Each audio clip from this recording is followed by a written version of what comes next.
Hello student, Kalyani IAS academy के online platform पर आपका स्वागत है। मैं हूं लखन दायमा, आपको हिंदी सब्जेक्ट पढ़ा रहा हूं। हिंदी सब्जेक्ट एक ऐसा सब्जेक्ट है फ्रेंड्स जो आपकी एमपीपीएससी मेंस में बहुत ही इम्पोर्टेंट है और एमपीपीएससी के अलावा अन्य राज्यों के जो लोक सेवा आयोग हैं उनके द्वारा जो मुख्य परीक्षा आयोजित की जाती है उसमें भी हिंदी सब्जेक्ट बहुत ही महत्वपूर्ण है। तो चलिए आज हम स्टार्ट करते हैं राजभाषा। ठीक है, तो इससे पहले मैंने आपको बताया था कि हमारे भारत में राष्ट्रभाषा के लिए किन किन ने योगदान दिया है, ये सब मैं पहले आपको बता चुका हूँ। आज हम इसमें पढ़ेंगे राजभाषा। अब राजभाषा, इसमें हम पढ़ेंगे कि राजभाषा का अर्थ क्या होता है, राजभाषा की विशेषता क्या है, इसके बाद फिर राजभाषा को कब, ठीक है, और किन किन संशोधनों के तहत हमारे भारत में बढ़ावा दिया गया है, ये सब हम इसमें पढ़ेंगे।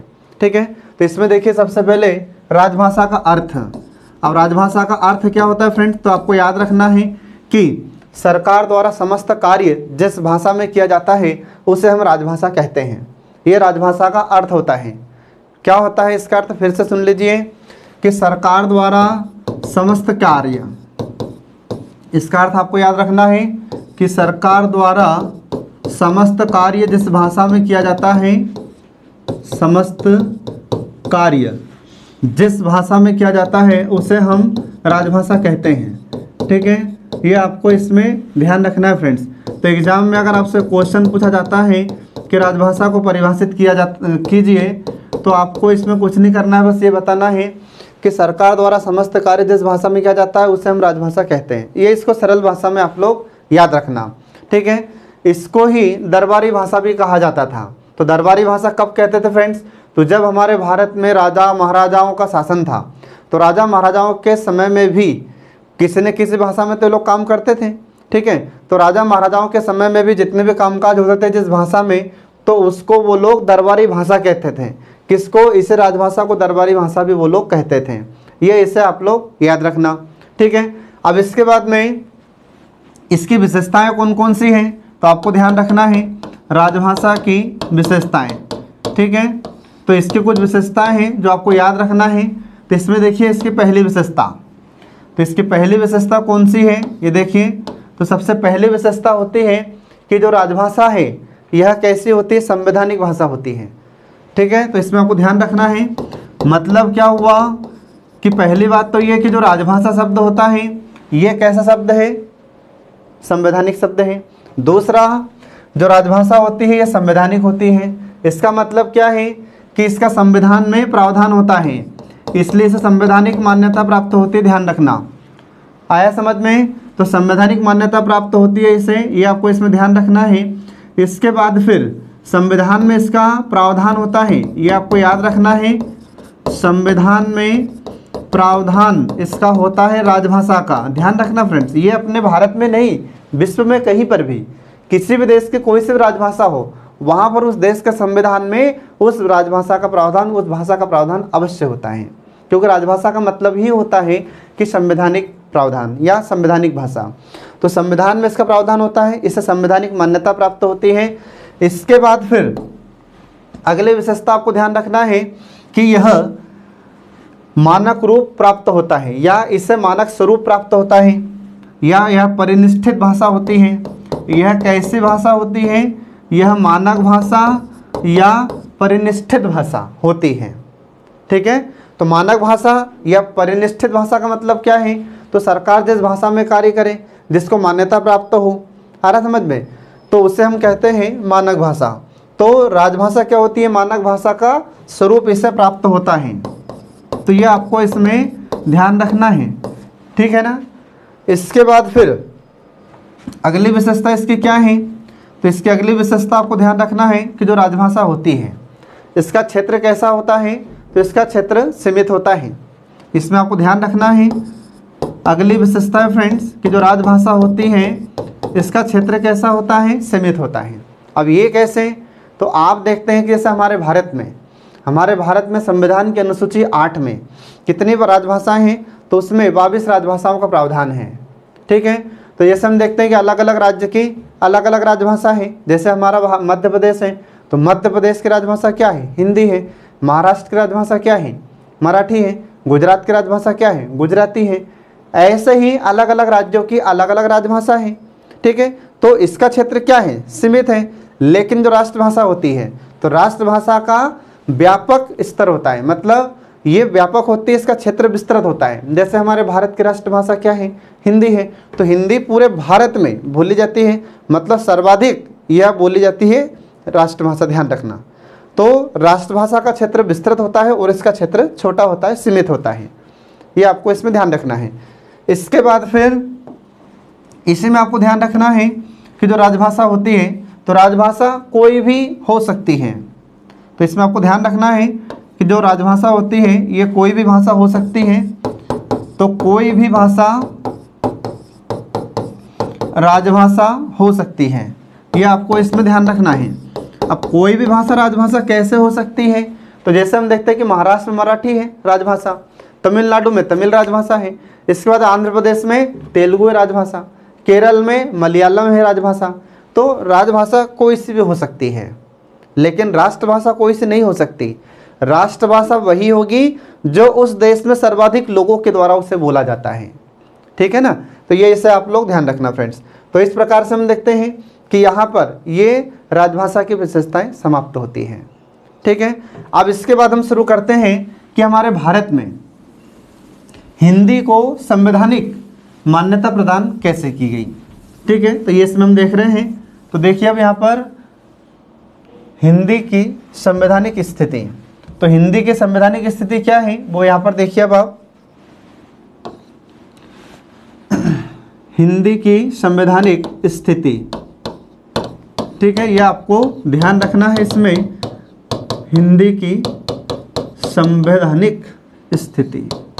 अब इसमें हम देखते हैं कि यहाँ पर हमारे भारत में आज़ादी से पहले ही हिंदी को राजभाषा बनाने के लिए, राष्ट्रभाषा बनाने के लिए प्रयास शुरू कर दिए गए थे।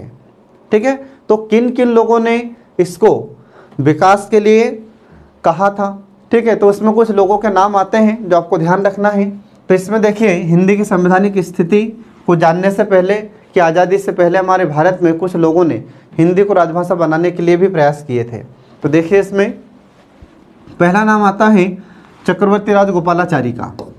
तो 1927 की बात है 1927 में। तो 1927 ईस्वी में राजगोपालाचारी ने कहा था, राजगोपालाचारी, तो सी राजगोपालाचारी ने कहा था कि हमारे हिंदुस्तान में ज़्यादा कौन सी भाषा बोली जाती है। तो इन्होंने कहा कि हमारे भारत में सबसे ज़्यादा हिंदी बोली जाती है और हिंदी भारत की राष्ट्रभाषा तो है ही, साथ साथ इसे राजभाषा भी होना चाहिए। आ रहा समझ में। तो ये कहा था इन्होंने चक्रवर्ती राजगोपालाचारी ने।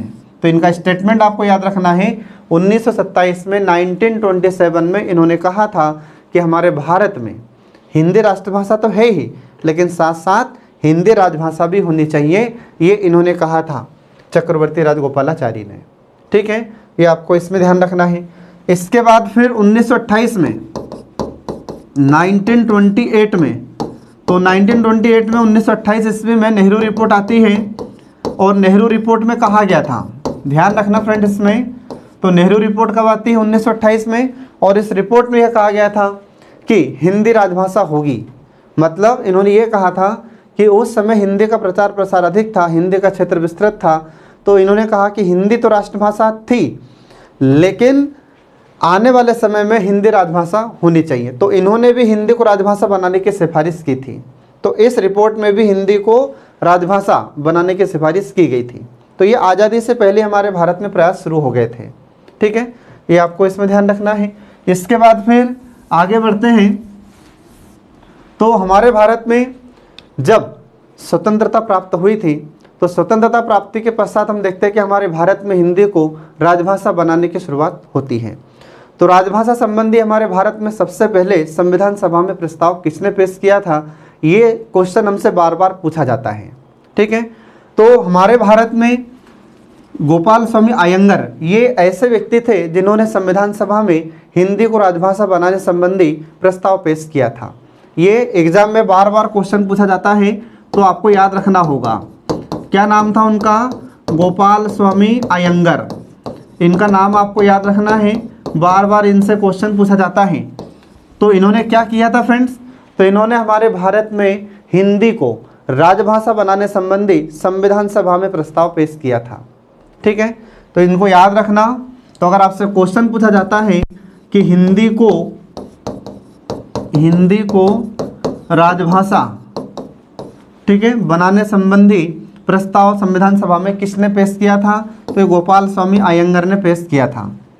ठीक है, ये आपको इसमें ध्यान रखना है। तो हिंदी को राजभाषा बनाने के लिए संविधान सभा में प्रस्ताव पेश किया था इन्होंने। ठीक है, ये इसमें आपको ध्यान रखना। एग्जाम में इससे बार बार क्वेश्चन पूछा जाता है कि वह पहले व्यक्ति कौन थे जिन्होंने संविधान सभा में हिंदी को राजभाषा बनाने संबंधी प्रस्ताव पेश किया था। तो ये गोपाल स्वामी अयंगर ने यह प्रस्ताव पेश किया था संविधान सभा में। अब संविधान सभा का मतलब तो सभी लोग जानते ही हैं, संविधान बनाने के लिए सभा गठित की गई थी, उसे हम संविधान सभा कहते हैं। ठीक है, अब इसमें हम देखते हैं कि गोपाल स्वामी अयंगर ने जब यह प्रस्ताव पेश किया था तो इस प्रस्ताव का समर्थक किसने किया था? तो इसका समर्थन किया था, ध्यान रखना आप लोग, एग्जाम में से क्वेश्चन पूछ सकता है, शंकर राव। ठीक है, शंकर राव देव भी इन्हें कहा जाता है। तो शंकर राव देव ने इस प्रस्ताव का समर्थन किया था। तो एग्जाम में अगर आपसे क्वेश्चन पूछा जाता है कि जब गोपाल स्वामी अयंगर ने हिंदी को राजभाषा बनाने संबंधी प्रस्ताव संविधान सभा में पेश किया था तो उस प्रस्ताव का समर्थन किस व्यक्ति ने किया था? तो ये शंकर राव देव ने इनका समर्थन किया था। ठीक है, इसमें आपको याद रखना है फ्रेंड्स। अब इसके बाद में जब ये प्रस्ताव इन्होंने पेश किया संविधान सभा में तो कितने लोगों ने हिंदी को राजभाषा बनाने संबंधी वोट दिए और कितने लोगों ने हिंदुस्तानी के पक्ष में वोट दिए थे? अब यहाँ पर हिंदुस्तानी और हिंदी, इसमें क्या अंतर है? तो ध्यान रखना फ्रेंड्स कि जो हमारी हिंदी होती है ये हमारी शुद्ध हिंदी होती है और जो हिंदुस्तानी होती है, हिंदुस्तानी, ये हिंदी और उर्दू दोनों का मिश्रण होता है। ठीक है, तो इसे आप लोग याद रखना, कंफ्यूज मत होना। तो हिंदी क्या है? तो ये हिंदी हमारी शुद्ध हिंदी है और हिंदुस्तानी क्या है? तो ये उर्दू और हिंदी का मिश्रण है, जैसे हिंदुस्तानी कहते हैं। तो जब गोपाल स्वामी अयंगर ने यह प्रस्ताव पेश किया हिंदी को राजभाषा बनाने संबंधी, तो हिंदी को राजभाषा बनाने के लिए संविधान सभा में 78 वोट मिले। कितने? 78। तो 78 लोगों ने इसमें वोट दिया था हिंदी के लिए और 78 वोट दिए थे। और इसके बाद में जो हिंदुस्तानी थी, मतलब उर्दू और हिंदी का मिश्रण हिंदुस्तानी कहलाती है, और हिंदुस्तानी के पक्ष में 77 वोट आए थे। ठीक है, तो याद रखना आप लोग, हिंदुस्तानी के पक्ष में 77 वोट पड़े और हिंदी के पक्ष में 78 वोट दिए गए थे। तो फिर ज़्यादा वोट किसे मिले? तो ज़्यादा वोट मिले हिंदी को, इसलिए हिंदी को राजभाषा के रूप में स्वीकार किया हमारी संविधान सभा ने।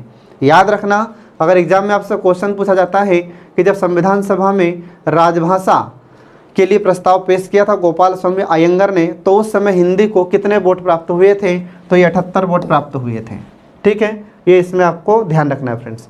अब इसके बाद में जब 78 वोट हिंदी को प्राप्त हुए तो फिर हमारी संविधान सभा ने भी हिंदी को राजभाषा के रूप में स्वीकार कर लिया। ठीक है, अब इसके बाद में हमारे भारत में कुछ ऐसे भी सदस्य थे संविधान सभा के जो हिंदी के अलावा कोई दूसरी भाषा को राजभाषा बनाने की फिराक में थे। ठीक है, तो इसमें हम देखते हैं कि कुछ ऐसे भी सदस्य थे जिन्होंने कहा था कि हिंदुस्तानी राजभाषा होनी चाहिए। तो हिंदुस्तानी के समर्थन में कौन कौन थे उनका नाम आपको ध्यान रखना है। फिर इसके बाद में हिंदी के समर्थक कौन कौन थे। ठीक है, फिर इसमें दो गुट हो जाते हैं ऐसे ही। तो पहले इसमें ये देखिए कि हिंदुस्तानी का समर्थन करने वाले लोग कौन कौन थे। हिंदुस्तानी का समर्थन, तो जो हिंदुस्तानी का समर्थन करने वाले सदस्य थे तो उनमें नाम आपको ध्यान रखना है। तो जो हिंदुस्तानी भाषा थी, हिंदुस्तानी का मतलब उर्दू और हिंदी का मिश्रण हिंदुस्तानी भाषा कहलाती है। ठीक है ना। अब जो हिंदुस्तानी भाषा थी तो इसका समर्थन किन किन लोगों ने किया था, तो इनके नाम आपको ध्यान रखना है। तो इसमें 3 लोग थे। तो ये 3 लोग कौन कौन थे? एक तो थे हमारे राष्ट्रपिता महात्मा गांधी। ठीक है ना, पहला नाम आपको ध्यान रखना है महात्मा गांधी का। इसके बाद फिर दूसरा नाम आता है पंडित जवाहरलाल नेहरू का, पंडित जवाहरलाल नेहरू। ये भी किसके समर्थन में थे? तो ये भी हिंदुस्तानी के ही समर्थन में थे। इसके बाद फिर अबुल कलाम आज़ाद, अबुल कलाम आज़ाद। तो अबुल कलाम आज़ाद थे, ये भी किसके समर्थन में थे? तो ये हिंदुस्तानी के समर्थन में थे। ये आपको इसमें ध्यान रखना है फ्रेंड्स, ठीक है। इसके बाद फिर हम आगे बढ़ते हैं कि जब संविधान सभा में हिंदी को राजभाषा बनाने की चर्चा हो रही थी तो उस समय कुछ ऐसे लोग थे जो हिंदी का समर्थन कर रहे थे और कुछ ऐसे लोग थे जो हिंदी का विरोध कर रहे थे। तो इसमें दो गुट हो गए फिर। तो दो गुट कौन कौन से हुए, उनके नाम भी आपको ध्यान रखना है। तो एक गुट हुआ हिंदी का समर्थन करने वाला और दूसरा गुट हुआ हिंदी का विरोध करने वाला, ठीक है। तो इसमें देखिए गुट, तो दो गुट हुए हिंदी के पक्ष में और विपक्ष में।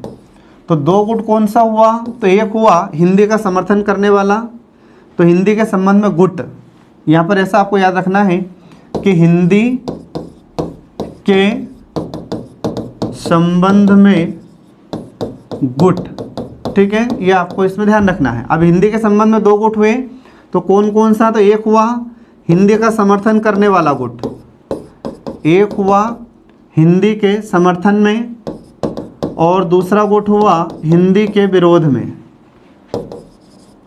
ठीक है, हिंदी के विरोधी।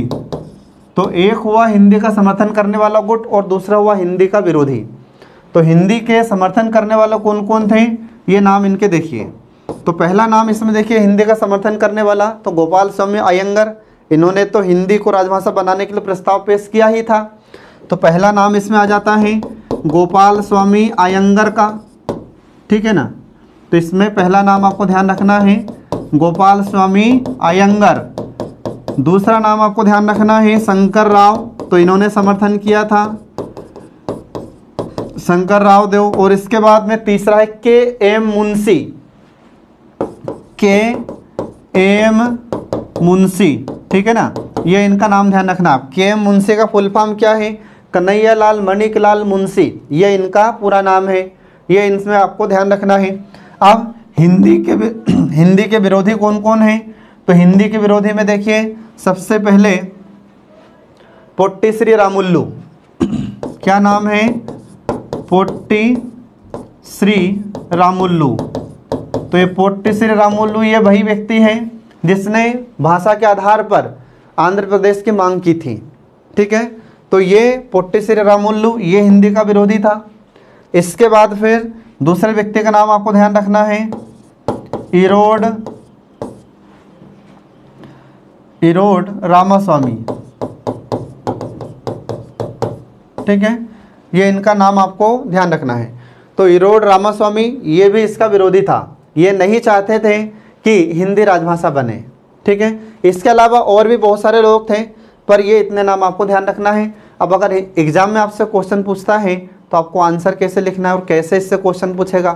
तो क्वेश्चन आपसे पूछ सकता है कि जब संविधान सभा में हिंदी को राजभाषा बनाने की चर्चा हो रही थी तो उस समय हिंदी के संबंध में दो गुट हुए थे, उन गुट का नाम बताइए और उसमें सदस्यों के नाम बताइए। तो एक गुट का नाम हुआ हिंदी का समर्थन करने वाला और दूसरा गुट हुआ हिंदी का विरोधी, हिंदी का विरोध करने वाला गुट, ठीक है।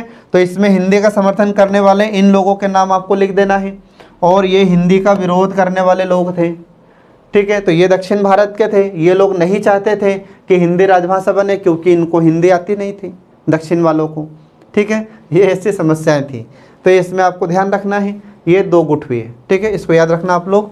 अब इसके बाद में आगे बढ़ते हैं, आगे देखिए इसमें तो हमारे भारत में और भी कुछ ऐसे लोग थे जिन्होंने हिंदी का विरोध किया था, कुछ ने समर्थन किया था, तो बहुत सारे लोग थे।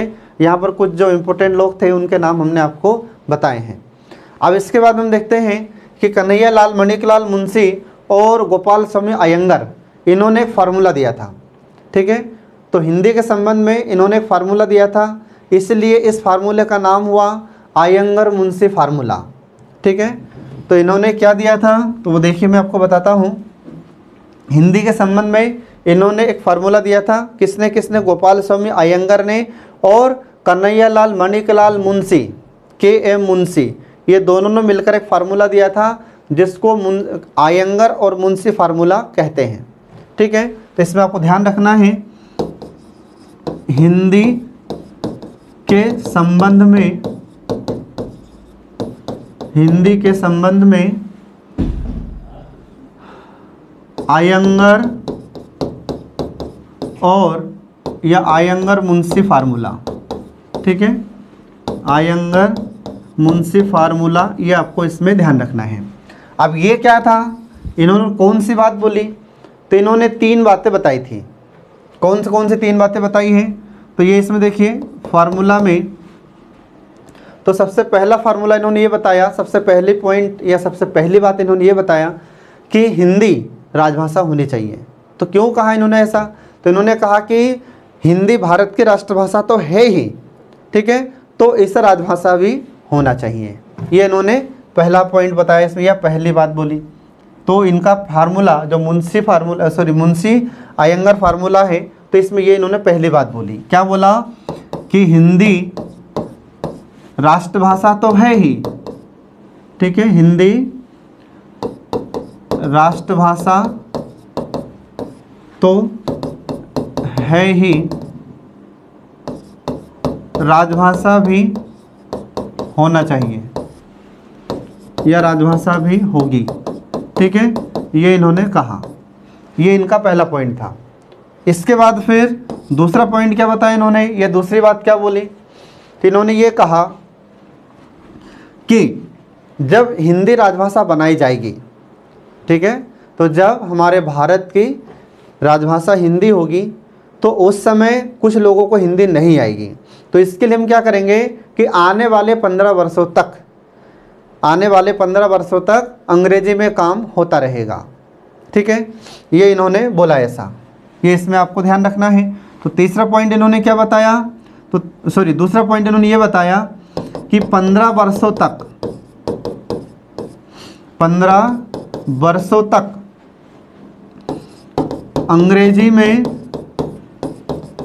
अंग्रेजी में काम होता रहेगा। आ रहा समझ सबको, ये इन्होंने ऐसा बताया। तो इन्होंने क्या बोला, तो इन्होंने बोला कि देखो इस समय लोगों को हिंदी नहीं आ रही है तो ठीक है, कोई बात नहीं, लेकिन आने वाले समय में 15 वर्षों तक हम अंग्रेजी में कामकाज करते रहेंगे, तब तक लोग हिंदी सीख जाएंगे। ठीक है, तो ये इसमें ऐसा इन्होंने प्रावधान करवाया। तो ये अयंगर मुंशी फार्मूला का दूसरा पॉइंट था।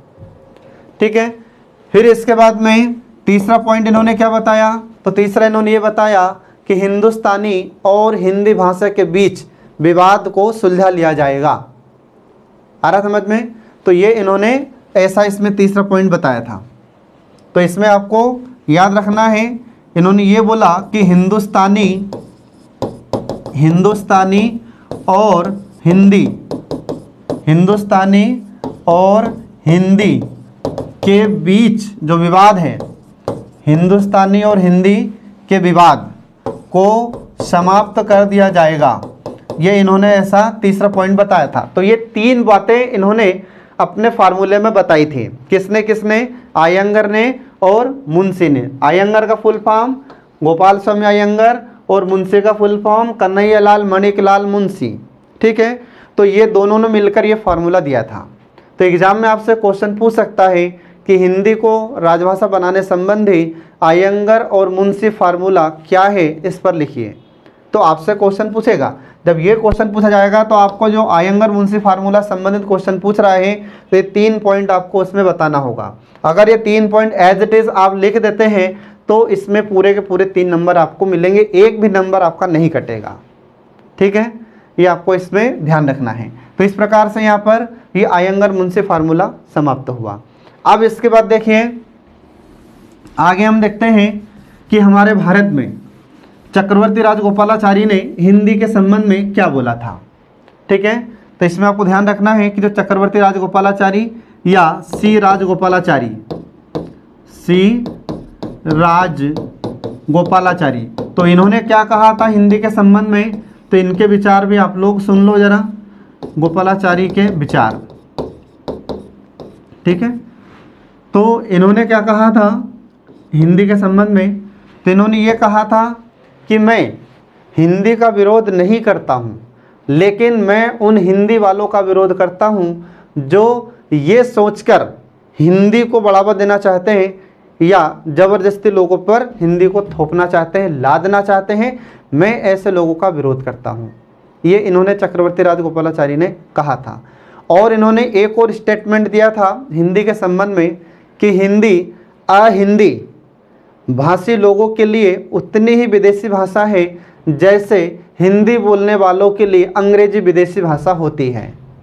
ये ऐसा इन्होंने उस समय अपना विचार व्यक्त किया था हिंदी के संबंध में। ठीक है फ्रेंड्स, तो इसमें आपको ध्यान रखना है। अब ये सब तमाम बातें होती रही संविधान सभा में, तो ये इन्होंने संविधान सभा में उस समय ये कथन बोला था। ठीक है, ये इनका विचार था, ये स्टेटमेंट था इनका।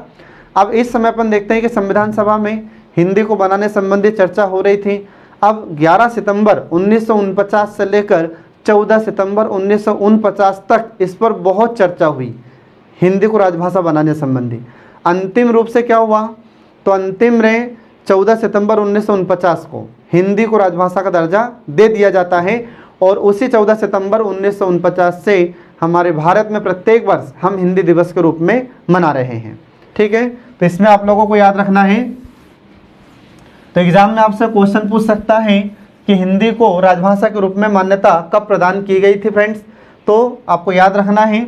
और इस पर चर्चा कब से कब तक हुई थी, तो इसमें आपको ध्यान रखना है 11 सितंबर, ठीक है, 11 सितंबर 1949 से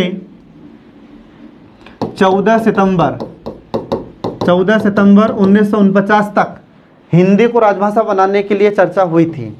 ठीक है, और अंत में संविधान सभा ने 14 सितंबर 1949 को, याद रखना इसको, बहुत इंपॉर्टेंट है, एग्जाम में आपसे क्वेश्चन इससे कई बार पूछा गया है। अंत में संविधान सभा ने 14 सितंबर, ठीक है, 1949 को हिंदी को राजभाषा के रूप में स्वीकार कर लिया। हिंदी को राजभाषा के रूप में स्वीकार कर लिया। तो इसमें आपको ध्यान रखना है। तो एग्जाम में अगर आपसे क्वेश्चन पूछा जाता है कि हिंदी को राजभाषा के रूप में कब मान्यता प्रदान की गई थी, तो ये 14 सितंबर 1949 को हिंदी को राजभाषा के रूप में मान्यता प्रदान कर दी गई। और इसीलिए हम देखते हैं कि प्रत्येक वर्ष 14 सितंबर को, प्रत्येक वर्ष 14 सितंबर को हिंदी दिवस मनाया जाता है। तो इसको ध्यान रखना फ्रेंड्स, एग्जाम में से क्वेश्चन आपसे पूछा जा सकता है।